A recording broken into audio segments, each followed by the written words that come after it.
Hello and welcome to the 6th edition of Goa Art and Literature Festival here at the International Centre, Goa. Today we have with us Mr. Naresh Fernandes. He is an author and also the editor of Scroll.in. Welcome, sir. Thank you. So my question is, you have seen journalism transformed from print to digital format.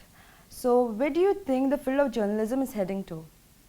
Oh, I think technology has changed and it allows us to do much more, but one of the astonishing things about journalism in India is that, of course, now TV journalism is the medium that reaches the largest number of people, but print journalism, unlike many other parts of the world, is still growing, especially in the languages, and that's because as more and more Indians become literate, they are reading newspapers. And so India is that strange thing in the world newspaper market where even as newspaper readerships are declining around the world, in India it's actually growing. But at the same time, lots of younger readers, even in small places, are now reading on their phones. And so we'll have, I think, for the next few years, people will read and get their news in a variety of formats. And we're not quite certain what technology will make us do eventually. But we need to remember that India is a very poor country and very few people still have cell phones, even though the absolute number of cell phones is enormous.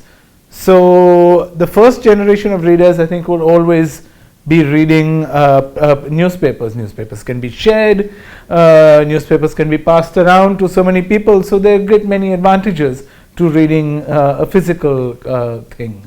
You have started your career in the late 1990s.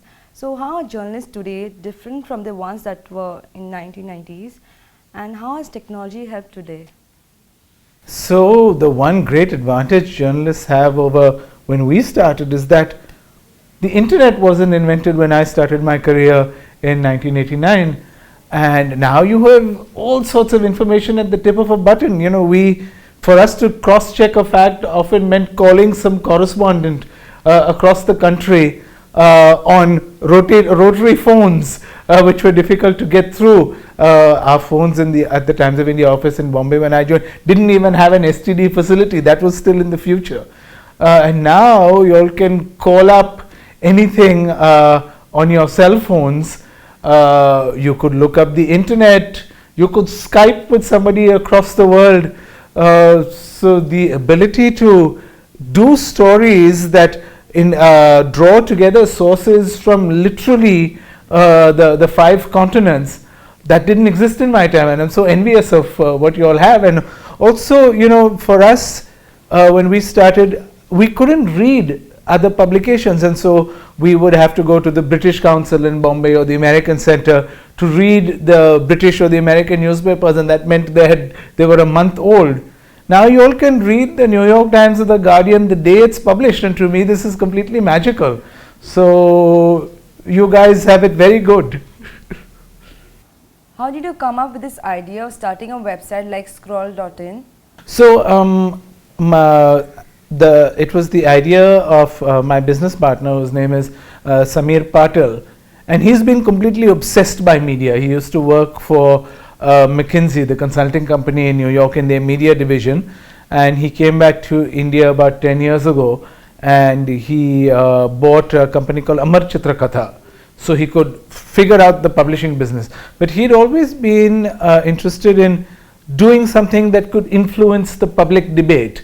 And when we started talking about this, and we've literally been talking about doing something for about 10 years, we were trying to figure out what gaps existed.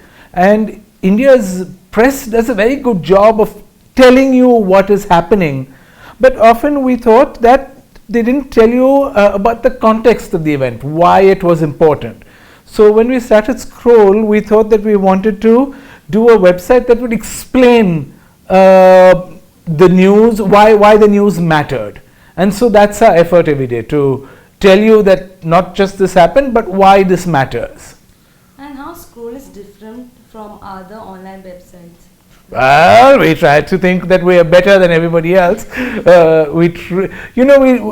that we really wanted to reclaim the values that sort of we worked with when I started journalism 20 years ago, which unfortunately many mainstream publications have let go. The journalism of we wanted to be rigorous. We wanted to make sure that we were well written. We wanted to make sure that we were fair and objective. And so we're not doing anything new. We're actually trying to do journalism the way it was always meant to be done. Could you give us a take on the current state of journalism in India? Is it going to the correct direction or is it getting more commercialized? You know, the journalism in the end is a commercial enterprise. You have to make it work. You have to make sure that future journalists like you have jobs to step into. So it is a commercial enterprise and there's no getting out of that. The question is how you balance sort of these commercial compulsions with also serving the public interest. And I think these new technologies means that we now have a profusion of publications that we never had before. And just I think in this diversity that has emerged will be our redemption, is that now it is impossible for a for a small number of interests to control the means of dissemination. You know, there's all sorts of ways to tell stories and they're relatively cheap. And so I think this will be the future of journalism, and in the end people will gravitate towards a few sources. They'll figure out what is credible, what they believe, what they will do for entertainment.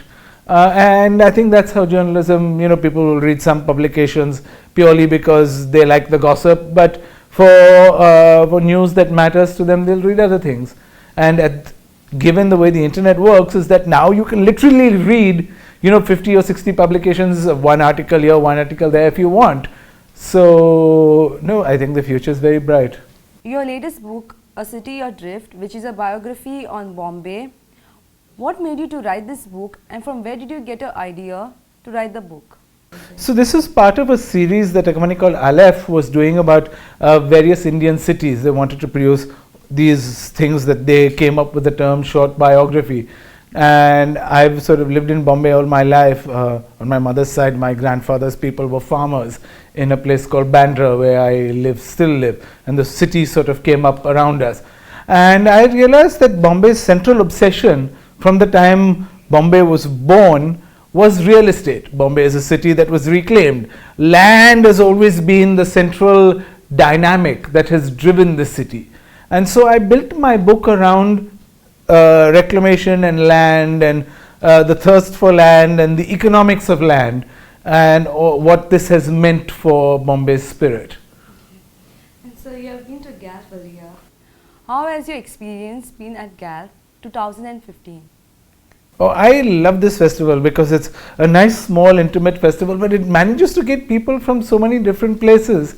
And so it's, again, because it's a little isolated from Panjim or from any other big town, you don't really have that many, nobody wanders away. So everybody sits around and talks, and there's a real interchange of ideas between the participants and between the audience that you don't find in so many other places. So I'm always grateful when they extend me an invitation.